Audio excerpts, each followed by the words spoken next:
Hello and welcome to the Rural Companion.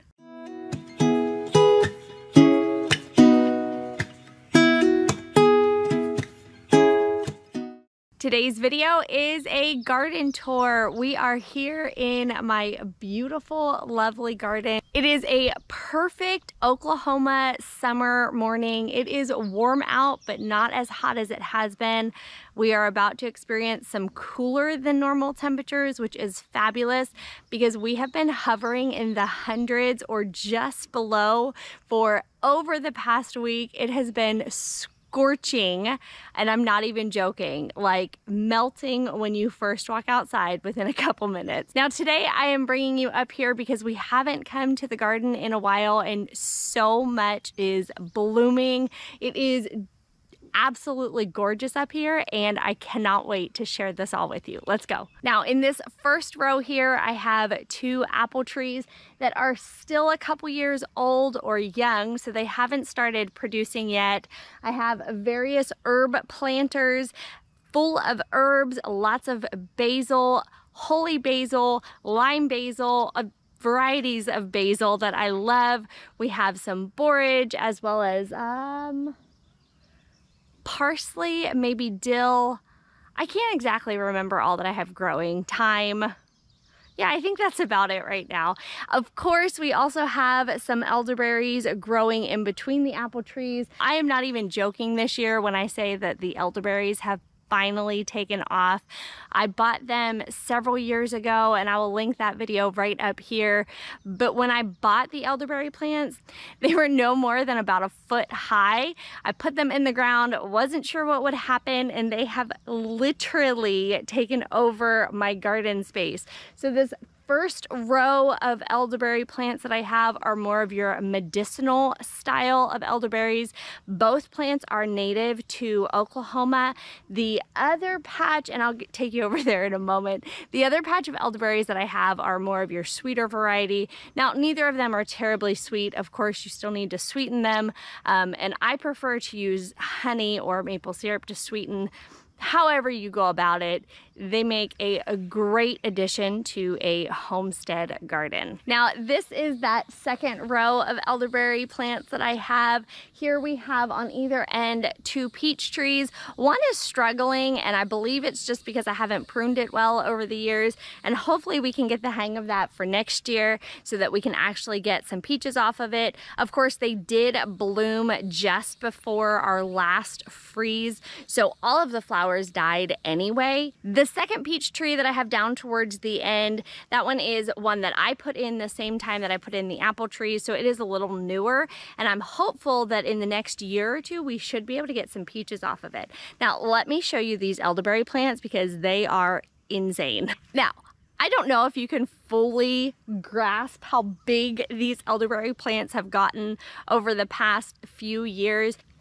This is the Johnson variety. Now they are again native to Oklahoma, but this is the sweeter variety of elderberry plants. Now my Adams variety are not as large as the Johnson. Of course, the Johnson, I can't even reach them. Look at this. That's the top of one. They are crazy. Let's take a moment and talk about the harvest, how many elderberries that I have actually gotten from these plants. Now, when I very first bought them, they were already, like I said, about a foot tall. They were not producing at that point. The farm that we got them from said that they had already been growing, I believe, for a year at that point. And I put them in the fall, planted them in the fall.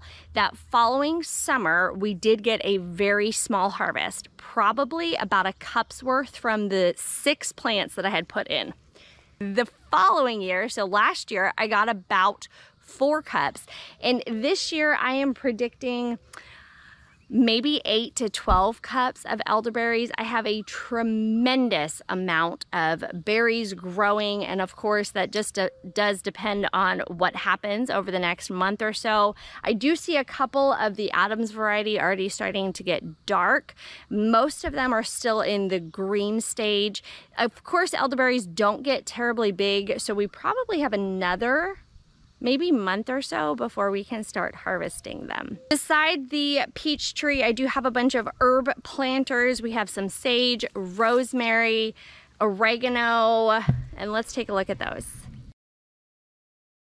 Now I'm up here next to my raised beds. These we put in 2 years ago, and we have slowly just been using the lasagna method to fill them up. Now, as you can tell with the temperatures out here, I am starting to sweat a little, so I'm gonna try to wrap this up a little faster. I have probably 12 to 16 pepperoncini plants and probably 10 to 12 jalapeno pepper plants.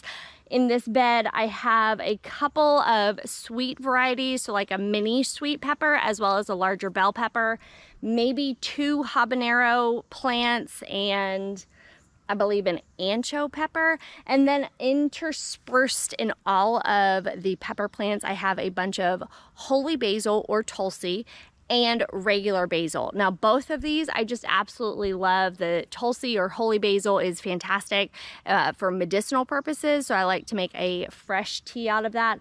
I probably will harvest and dry some of those leaves as well. The regular basil, of course, we just love for all sorts of cooking. I don't typically use that medicinally. It's more of just an addition to flavor enhancing while I'm cooking. On the trellis over here on this bed, I have some Armenian cucumbers. These I have planted for several years and just absolutely love these cucumbers. And let's go to the other bed now. Okay, in this second bed over here, I have most of my tomato plants. I have a large variety of tomato plants. Some years I will just plant one variety and seed save. This year I just went for a variety. We have some cherry, some larger, we have some Roma, some slicing and preserving varieties.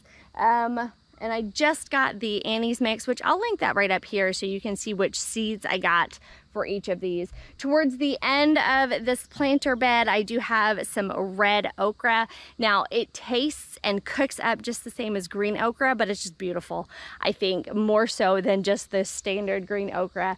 And I have some squashes, so I think there are pie pumpkins as well as butternut squash. Let's go down to that end and I'll show you really quick.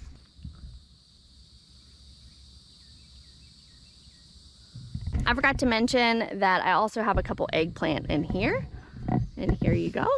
For the past several years, I have been just kind of perfecting the location of everything here in the garden. Obviously, I'm not moving my garden, but just continually adding things to my raised beds so that the soil is in the best nutrient value that I can make it. I am working still on my fence line over here. And this year it's actually not doing well. And I think that's just because of the temperatures that we've been having, the heat, with the lack of rain. And then of course my hose system doesn't quite reach the fence line. So I've just been watering it a little bit here and there. We have a lot of flowers, but unfortunately, like I said, the heat is just getting to a lot of them. So this year is just not as pretty as it has been in previous years. I do have some berries along here, so blackberries as well as raspberries.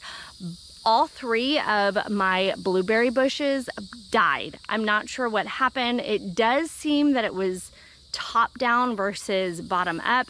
The first couple years that I planted here, so I think it was the first 2 years when I was doing in-ground gardening, I actually dealt with a lot of damage from underground. So I think we have like the entire population of moles in our county right here on our property.